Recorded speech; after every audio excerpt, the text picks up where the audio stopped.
Which ones are you, Dave, or am I? Okay, we got this. All right, howdy. How's everyone doing today? Good. It's last talk. Well, not last talk, but we're the middle of the lunch and drink slot, which is always my favorite. You're all going to be churning away with thoughts, so this is a good way to go. My name's Ryan Kovar. This is my colleague, Dave Harold. We like to cosplay Christmas Vacation, so that's the first thing you should know. We're here to talk to you about 10-ish holiday gift ideas for the SOC who has everything. I will warn you, this is actually a SIM-heavy presentation. A little bit shocking for this presentation today, but we are going to be going to SIM a little bit. First off, disclaimer, we lean a little bit forward of our company here. So things we say, don't buy stock. Don't believe Dave, he lies all the time. About 60% of his content is completely fabricated. We are going to be going through some things that have not been 100% released yet by our legal department, so just hold on and wait for those. Almost everything we talk about today is free, and if it isn't, we're going to put a big red flag and say not free. So we make it very clear. As I said, my name is Ryan Kovar, former threat hunter at DARPA before I came to Splunk. I've been at Splunk now for about 3 years, almost 4. I'm on the security specialist team, which means I kind of travel all over the world, help out users do cool things with Splunk, help out with incident response, build things, talk at conferences, do blog posts, and a whole bunch of other things. Hey guys, I'm Dave Harold. I also work at Splunk for my day job. I've been doing IT and security for quite a while. A lot of different roles throughout the years, running small one-man security programs. So that last presentation hit home. But I've been a security architect, and I kind of joined the vendor side of the world a few years back. I'm a GSE, SANS mentor over the years a few times. One of the big things that Ryan and I have worked on over the past couple of years is something called Boss of the SOC, which is a blue team capture the flag exercise that we use for training and for just sort of up-leveling blue teamers using Splunk and trying to develop their SOC. So we're pretty excited actually to play the NetWars sim tonight. It's going to be a lot of fun. So go forward. So as you can tell, Dave and I have almost 40 years of experience of doing a whole bunch of things, from bicycling to sysadmin to running networks on US Navy ships. We are experts at exactly what we say today, specifically, and nothing else. So if you have a problem with something we say, don't challenge us on stage. Obviously, that would be a bad idea. But all seriousness, we're going to go through pretty rapid fire, so we're going to take questions at the end. All right, cool. I think we might be one of the few kind of overt SIM vendors that was lucky enough to get a spot to speak here. We don't take that lightly, so we're going to do every single possible thing that we can to not make this into any kind of a sales presentation at all. So mostly what we want to talk about today are things outside of a SIM that are useful. Most of them, if not all of them, are free that you can integrate with. Now what we have available to us to integrate with is Splunk, so there's going to be a lot of examples that refer to Splunk, but most of these things can be integrated with any SIM, right? So bear with us on that. We're the ones within Splunk that try to address, interface with the community and not be salesy. Okay, that's our role in the company actually. So we will do everything in our power to achieve that. So we are big fans of giving credit. This is a very small community. We've taken a lot from many people in this room who are here presenting and such forth. We always like to give out specific credit. And we didn't realize it, but today the person we want to give a lot of credit to is someone who's been mentioned in something like 3 or 4 presentations, and that's Florian Roth. If you haven't seen his work, he's the author of the Sigma project we talked about. He is probably the single largest openly sharing contributor to the Yara rules. I've never met him in person, supposed to be a great guy. Just want to give him a nod. We're going to be mentioning his work several times today. If you're not familiar with him, start following him immediately. Follow his GitHub repos and do what you can to suckle upon that knowledge. He's a great guy. Cool. Okay, so the talk today, we're trying to have some fun with the holiday theme. So we're trying to give you guys 10 holiday gifts for the SOC that has everything, right? Some of these things are amazing gifts, right? And some of them are little stocking stuffers, okay? And you'll see which ones are which as we go through this. So just to set some expectations. By the way, those socks are pretty cool. Christmas is coming socks, up. Socks Just and want to jobs. let you know. Spend a lot of time together. Yeah. All right. Okay, so the first gift. So this is one of the really cool outcomes of that boss of the SOC thing that we run at Splunk. And that is that we generate data sets that have become actually quite useful in their own right, not just during the competition, but just as a test bed or even something you can do research on. So we actually have made this available for free. So what we did when we created this competition is we created a realistic lab. We ran real exploits against a bunch of systems like it was a small company. We created a bunch of background noise, right, of legitimate background data from systems that weren't being compromised, and we took a lot of care to meticulously sort of replicate that. So there's a lot of a large haystack around the needle, if you will. We were lucky enough to be able to open source that data. We have 2 versions of it. One was created about a year and a half ago, and that's the one that we've open sourced. And that's available. So if you guys want to download it, check it out.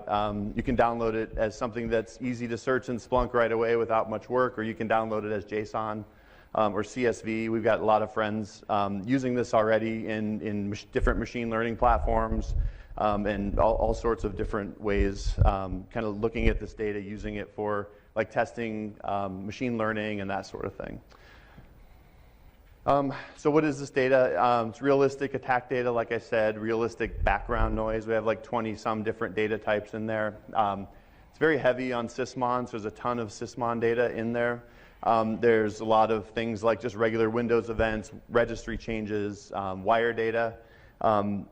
Similar to what you might get from Bro. It's using a product called Splunk Stream, but it's similar in that it will give you summaries of different protocols, so HTTP summaries, DNS, DHCP, et cetera. And then we have firewall data and a few other things. So if you want to check that out, I highly recommend it. One of the things that we did, moving on to the second one that we wanted to talk about, it's already been mentioned several times today, but the Sigma repository of open source detection rules. So before we recommended that, we wanted to make sure that it was something worth recommending, right? And we had every reason to believe it was, but we thought it'd be fun to test it, right? And so we tested it against that bots data, which is pretty cool. So, but a little bit about Sigma first. So Sigma is, it's been mentioned a couple times today, but it's a rule specification. It's an open repository of rules expressed in that open specification. And there's a converter that comes with Sigma to convert those universal signatures into searches that you can run in various platforms. So there's a converter for Splunk, for Elastic, and I think 1 or 2 others are available as well. So what I did, just to kind of test out some of these hypotheses, I thought it'd be really cool to see if Sigma could find stuff in our bots data set. So in order to do that, we said, hey, let's focus on sysmon, because I know I have a lot of sysmon data. I know there's some bad things happening in that data set, and I know that Sigma, actually, as was mentioned earlier, has some really great Windows detections built into it. So we took the sysmon rules from Sigma. There was like 40 some of them out of the 148 rules were sysmon-specific rules. We converted them using the converter that comes with Sigma. I did it manually, which worked pretty well. There was a few tweaks you had to make to the output of the converter to actually make the searches run exactly right, a little bit of plumbing. That worked okay. There's also, if you're a Splunk user, there's a free app that has all of those Sigma rules already converted for you and packaged up very nicely by a gentleman who's a big contributor to the Splunk community. He publishes that. And he also publishes his PowerShell script that he used to create that app. So that might be a little bit of a time saver if you're interested in that. But let's look at the results. So one of the things that we recommend and we see our smart customers doing is testing things, right? Holding us accountable for being able to actually do what we say we can do, right? So we actually do that as well when people ask us for reviews of products and things like that, or ideas within Splunk. And we've gotten into this we've sort of gotten into this habit of using our bots data as a test for these things, and it's kind of a litmus test, right?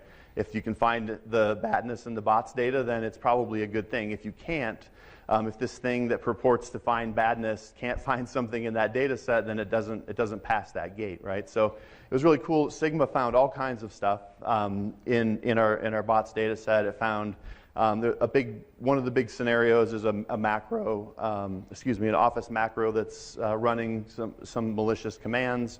Found that. A few other rules, found a web shell that was also part of that data, which was pretty cool to see that right out of the box. That leads me to sort of believe that the Sigma stuff is great. You never want to just turn on, a whole bunch of new rules without understanding what they're searching for and, if you can respond to them and those sorts of things. But it definitely passed the litmus test, definitely goes into the stocking stuffer for this year. And we're looking forward actually to doing some more testing there and maybe contributing some rules back to Sigma as well. Cool. So I'm a big fan of triaging. We learned this quite a bit in the Navy, although usually it involves someone with a giant hole in their torso. Once I went into DFIR and doing hunting, what we do a lot is when you get an alert, you have to then figure out, do I spend time on this? Do I not? How far down the rabbit hole? And I find, just like the triage I learned in the Navy, the DFIR triage, first 15 minutes is kind of golden, right? Like, that's where you're going to make your yay or nay, red light, green light. Do we go down? Do we not? I'm a big fan of a lot of Baitlick's methods. I know there's some Baitlick proteges in the audience here today. And one of the things in his book, the practice of network security monitoring brings up, is the idea of just basically this workflow, right? And a SIEM, Security Incident Event Management tool, focuses really on the collection and detection aspect of this, right? So in the detection, it's collecting data in, it's analyzing it, and it's running an alert. Your job as an analyst, once an event comes up, is really to then collect more data to determine if you actually have to do something or not. Is this truly bad? Is that malware, ransomware that we can clean with McAfee, or is it actually an APT or something along those lines? This is a huge part of a job for an analyst, whether they're junior or senior. And my goal is always to reduce that effort, because I'm inherently lazy. Right? I think the best analysts are always lazy. My job is write a script whenever I can, and that's kind of what we're going through here. So let's do a little role playing here. You have a network that has a bit of a bear problem. It's running around with teacups and really fancy monocles and taking your data out, right? Happens to the best of us. You're a good incident responder person, so you find them, you go off, you find free threat intelligence, maybe you buy some threat intelligence, you put that threat intelligence, or really threat data, into your SIEM, and you start alerting off of things, right? Well, hopefully nothing happens, but the reality is, if you've been targeted once, you're probably going to have a bad day in the future. That's why we all have jobs. So let's look at this. One day you have an incident, right? So you've had previous incidents with APT28. You put in your threat data, you're running through, and all of a sudden your SIEM generates an alert saying that a host has connected to kavacaucenter.info. That's a real IOC from the APT28 FireEye report. It's now been sinkholed, so it's completely benign. But you don't know that. Somebody's communicating that. That's not good, right? But is it actually bad, or is it just some drive-by, something going on? What's happening here on this workstation, right? You don't know. You have to go do that collection of further data. Well, this is something, right? It's a little-known fact, but many people do not ingest endpoint data into their SIEM. I've heard rumors it's expensive. I don't know. I can't hear it in my Ferrari as I drive down the freeway. But there's a lot of different methods around that you can just think about in other words, right? Like, you don't always have to ingest endpoint log data completely. You can be very selective on it. I kind of want to give you an example of this, right? I like to call it the SIEM 9000, right? I want my SIEM to be more than just something that alerts. I want it to be an extra analyst for me. I want it to go off and do analysis. I wanted to do something where I can go get a beer from my kegerator, because I work at Splunk, it's pretty awesome. So while it's doing that, it's generating all that stuff, and I can come back and decide whether or not I'm going to do something. So let's try a little use case here, right? Automating your local Yara scan. How many people here use Yara? That's not nearly enough hands, right? This is one of those powerful tools available for a blue teamer. This is everything to me. I use this every day when I do incident response. And like I said, I'm pretty lazy. So if I'm doing something every day, I'm failing. I need to have more time for Reddit and less time for work, right? So what do we do here? What's my idea? Why don't I have the SIEM do this, right? Let's automate the mundane.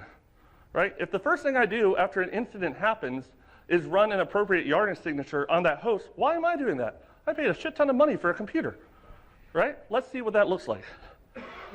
So here we have enterprise security. This is our SIEM for sale for a very reasonable price by your local vendor. You'll notice here we have up front a little bit of an alert pop up. Oh no, we got the APT28s. But you'll notice I have it on medium. The urgency is medium. Why? It's a network communication from a host. If we look at David Bianco's pyramid, right, that's pretty low. I don't really know if that's 100% bad. Network IOCs are temporal. I happen to know that one's almost 4 years old. Do I really want to spin up an incident or not? No, I'm going to go collect data off of that host. So I'm going to run Yara on the local host. A wide variety of ways to do this. In this case, in this proof of concept, what I've done is actually deployed Yara on a network and actually can execute it from Splunk or any other way. PowerShell, wide variety of different ways, right? You'll notice I have two different signatures there, APT28, APT3. Now I'm going to run it. Now we use, in Splunk world, adaptive response. Elastic has something similar, Logarithm has something similar, OSIM has something similar, $SIM, right? Everyone has something similar to this. You can run it manual, or you can run it automatic. Depends on your appetite for destruction. So I'm going to run this on the local host. This is actually the Yara signature I'm going to be running. You'll notice Florian wrote this, of course, because he's everywhere. And what do we find? Yara will actually write out, if you output it to a CSV, you actually get a little alert of everything it finds. What does Splunk love? CSVs. Ingest that back into your SIEM, and now I have a high critical alert, right? We had an event that looked bad, but I wasn't sure, and then I ran a second investigation where I collected more data with much more, a much better fidelity of an indicator or a signature, and I found more activity. Now I'm spinning up the team, right? So that's your present. Okay, next one's a little stocking stuffer that we thought we would throw in here because there's such obvious ties to SANS. That's integration with typical DFIR tools, right? So one thing that I've used a lot in the past is Super Timeline. I'm sure all of you have as well. We teach it in SANS 508 and probably some other classes as well, which allows you, obviously, right? Super Timeline allows you to pull a timeline from everything from the file system to the registry, to Windows events, to application level data, to web history, et cetera, and put all that in one timeline for analysis. One way to analyze this, right, is to use an Excel spreadsheet. You guys have all seen the Excel template for Super Timeline. I always had trouble with it, sort of conking out, right, with Excel sort of tipping over with large, multi-hundred gigabyte, or megabyte, I should say, multi-hundred megabyte Super Timeline. So what we did is created a way to analyze this inside of Splunk. So this is a point where this is all free, so you can download the free version of Splunk, download some free apps. Obviously, creating a Super Timeline is free. And you can analyze multiple different Super Timelines in a tool that can handle larger amounts of data, right? So this gives you the ability to look at multiple different Super Timelines, to combine them together, to search across different systems, search across different source types. I think I'm saying all this stuff. Specify time ranges and do ad hoc searching, and then give you the same familiar color coding, right, that came from that conditional formatting in the old spreadsheet. And so this is just a very simple, free way to analyze this data. The tie-in to SIEM, of course, is once it's in Splunk, right, or in a system like this, you can refer back to it, right? So you can include a link to this very easily to the search in your investigation, and then you can have sort of that view of your forensic analysis of a system. So I actually wrote this a couple of years ago. I came to a SANS conference, and I just felt compelled to do something with this for some reason, and never really showed it to anybody, so we put it in here as a stocking stuffer for today. If you want to check it out, there's a couple of free Splunk apps out on GitHub. There's some work that was done on this quite a number of years ago by a gent named Nick Klein, so you might see some of his stuff out there as well. So I threw a link to his one of his demos as well. Cool. So labeling your rules, right? Dave and I travel Stockholm to Stuttgart to Singapore. We travel all over the world. We're both 100,000 plus miles, hundreds of customers around the world. What we primarily do is go talk to people and try to make their lives better. I actually rarely talk about Splunk. It's almost all just security stuff and how to do better security that then eventually someone else helps them with Splunk. One of the biggest things I see for SIEMs, though, is too many damn rules, right? If you have a deployment of a SIEM that's 10 years old, you probably have 90% of your rules actually are overlapped, don't matter, you don't know what they do. The guy who created them left, died, got rich, doesn't matter, he's out there, you don't know what it is. You have 4 rules for FTP. Why do you have 4 rules for FTP? You have no clue, right? It's just a fact of life. You get SIEM rule creep, right? It's creepy SIEM rules, that's what I call them. It's when things look the same, you can't really tell the difference, you can't look at it, and my God, it's hard to help junior analysts. Right? You hire someone new, the first 3 months is just going, well, that one's slightly different because it's passive FTP, not, well, hold on, you know what, never mind, I'll just do your job, right? So here's an idea. It's not original. I'm not an original person. SIEM taxonomy, right? Make a rule taxonomy for your organization that works that you can then quickly figure out what it is. This is so not original. Snort has been doing this for 25 years. I don't know why vendors don't do this for SIEM rules. This is very simple things. Any person can do this. You just have to have an organizational mind and devotion and a change control board and GitHub and repos and all that. Other than that, though, it's super easy. But it really comes down to 3 simple things. A global identifier, right? This puts it in a category. A SID, which is a unique ID. And then a revision, right? So how many times has it been revised? And author. So as you saw, that was all within the realm. Workday, which is a customer of Splunk's, actually presented on this very thing at one of our global conferences. This is an example of what they do. 4002-exp- title name, right? They have a modified kill chain, so for them, 4 annotates something in their kill chain. 02 is just a second, so it's just going 1, 2, 3, 4, 5, 6, 7. And then the revision number, they don't actually use in this case. I like the revision number. EXP means it's in the exploit category, means something to them. And then the name of the rule. But they take it a little further, and I really like this, and I recommend everyone do this. If you don't have an explanation of what a rule does, you probably shouldn't have that rule, right? This goes into change configuration boards. Yes, they suck, but you know what? That prevents that creep from coming over into your rules, right? They use a wiki page. You can see it kind of goes through each rule, easily gone through, and they love that four numbers. It's very easy for them to visually identify what that rule likely does, how long it's been there, and when and where.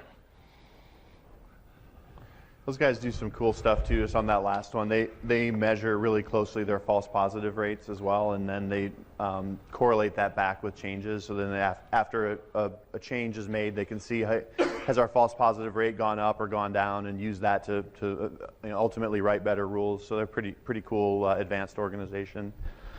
Okay, so endpoint data on demand. So this is a cool one.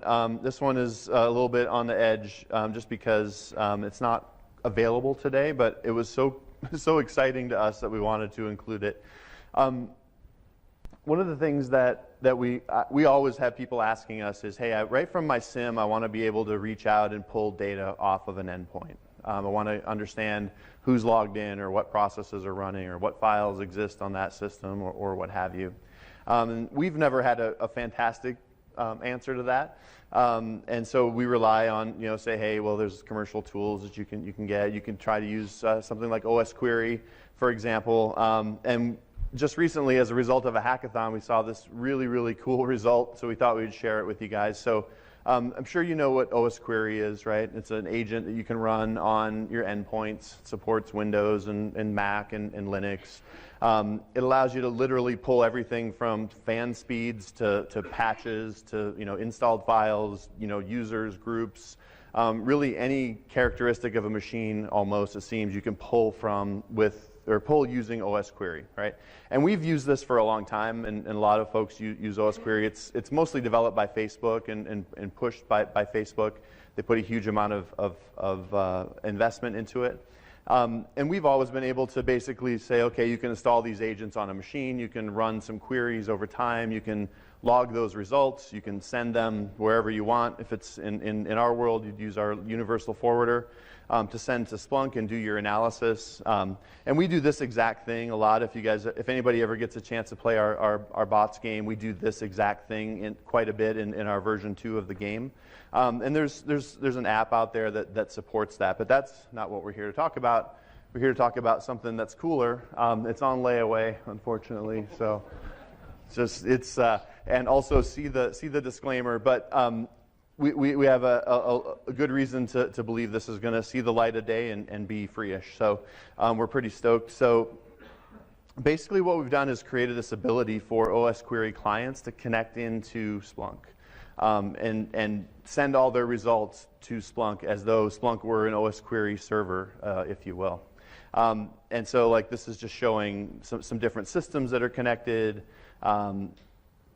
that they're connected basically in real time and multi-platform. But what can we do, right? So the cool thing is that an analyst in the process of doing an investigation can essentially say, I want to ask a question of one of my endpoints. So I want to say, hey, what are the listening ports, for example, on that system? So you can select an OSQuery query. We've included, or this demo has included a whole bunch of them, not all of them, but a lot of them that are sort of predefined. You can run it against different hosts, so it's pretty cool. So you can say, hey, select star from listening ports, but do that against a Mac, do that against a Windows machine, a Linux box. It doesn't matter, and OSQuery sort of takes care of that. And the results come back and shows you like netstat style listening ports, but that's now stored in your SIEM, and it's available for you to go back and retrieve that later.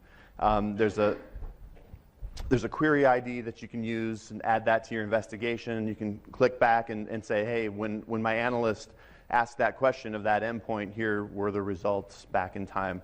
When you see this run in real time, it's all like immediate, which is super cool, I think. Just takes a couple of seconds to do these queries. So we were pretty excited about that to see. Again, this is something you can generally do in other tools, swiveling to a different system, right? But it was pretty cool to see it actually happening sort of in a SIEM, right? So a couple details on that. There's no Splunk software on the endpoint. It's just literally stock OSQuery. TLS transport can be both on demand and scheduled. So if you want to run some of those queries on a regular basis and store those results, you can do that. And also not available yet, but will be soon. And we're pretty, I don't know, we're pretty hard to please, but we saw that demo and we were like, how do we buy that? So we thought, hey, we should show that to the SANS folks as a little stocking stuffer. Okay. So I'm going to go quickly through this. Tipping your SIEM, this is something I'm pretty passionate about, and also something I've discovered when I've been traveling the world. First, what is a TIP? A threat intelligence platform, right? This is a tool that allows you to curate indicators of compromise or threat intelligence, actual threat intelligence, in a collaborative platform. It allows you to share, lets you do hopefully bilateral transfer of indicators of compromise from servers up to your threat intelligence platform, add context, do a whole bunch of cool things, right? There's a lot of commercial threat star, pick your threat and then add a word and you have a new threat intelligence platform out there. I love these three, which are open source. Crits is the world's best tool to make you slam your head into a wall 100 times. If you have REs, they love it. If you're a SIEM engineer or a blue teamer, you hate it, but it does cool things for collaboration. MISP is the new hot kid on the block. It's pretty cool, heavily loved in Europe. I really like it. It has great API access, and they seem to have a vibrant community. Yeti is very, very new. I know a couple people using it. I haven't played with it that much myself. All of these have awesome APIs. So why am I talking about this? Time and time and time again, I go to customers and I go to sites, and they're trying to do curation of indicators of compromise on their SIEM. And at first they're like, hey, it's going to be fun. We'll get a couple beers, start editing IOCs. It'll be a good time. In reality, what happens is you just fall in the mud, right? SIEMs are not great at threat intelligence curation. Utilize a third-party platform to actually do the curation, do the sharing, and do things like that. Let your SIEM be the receiver and the customer of proper curation, and you're going to have a much better day in your life for an enterprise organization. Somehow that timing worked out perfectly. It did. On that. The second part of this is, I'm not going to go into the details on this because every vendor and every tip has a different API access. RTFM. Okay, so our last one for the day. You guys know about CyberChef? Who uses CyberChef in here? Anybody? That's not enough people either. Homework. All of you have homework. CyberChef is this like amazingly cool web-based tool that we've kind of fallen in love with, over the last year or so. So let me just talk about it a little bit. So CyberChef, it's a web-based tool developed by GCHQ in the UK, open sourced. It has, it's Apache 2. You can read all the license and copyright. It's available on GitHub. But the thing that CyberChef allows you to do very, very quickly is convert just about any kind of data from one format to another. Okay, so base64 encoding, or taking a SHA hash, or unzipping a file even. Converting from Morse code, converting to hex, and et cetera. It allows you to do this really, really easily in a very intuitive interface. I'll show it to you in just a second. But it strikes me as something that can save you a lot of time in your SOC, right? Because you're constantly sort of having to decode data or encode data or what have you. Some cool things. It's web-based. Once you sort of get into the CyberChef interface, everything's done in JavaScript in the browser, so there's not any network traffic to worry about. Very powerful and programmable and extensible. So kind of something to take home. We'll give you the link to it in a second, but we created some little workflow actions, which is like a little piece of glue in Splunk land that allows you to to pivot right from a field into some other system. So we wrote some workflow actions for CyberChef. So this is a very simple Splunk search. It's not even our SIEM product. It's just Splunk searching. And we basically said, hey, for certain fields, we want to be able to send that field into CyberChef to do some more analysis. So that's what you're seeing there, is that those choices of those actions. When you get into CyberChef, this is a screenshot of the one that they run as a demo system, which you can use. You can also set up your own as well. But what this allows you to do, in this case, very simple. There's an input and an output over there on the right-hand side, and there's a recipe. And the input, right, is taking, in this case, it's ABCD 1, 2, 3, 4. That was the value that was in Splunk. That we pivoted off of, and then what CyberChef does in this case is we're saying, hey, convert that to base64. But we can do well, and then the output shows the base64 output. But there's tons and tons, probably hundreds. I haven't counted them, but there's like dozens, if not hundreds, of different recipes that you can use to convert different pieces of data to different formats. So in this case, Morse code, for example. I didn't even know this was a thing. But I convert my Morse code plea for help if anybody sees the output there. That's true. You can stack these things up, right? So you can put multiple recipes on top of one another. And so it's like a pipeline of data conversion. It becomes like a program. You can look at, you can basically step through it. You can tell it, hey, step through and show me at each step what that data looks like. You can save new recipes. You can save the output. You can take the output and turn it into the input. Do all sorts of cool things.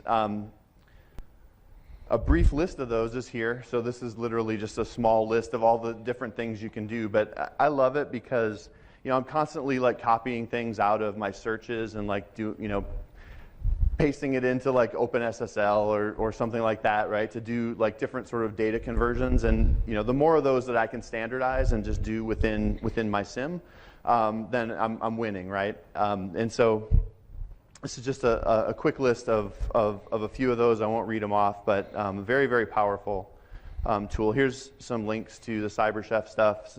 Mostly it's just CyberChef is awesome, and I recommend using it. And then at the bottom there, if you ever want to integrate it with Splunk, there's a little bit of glue down there as well.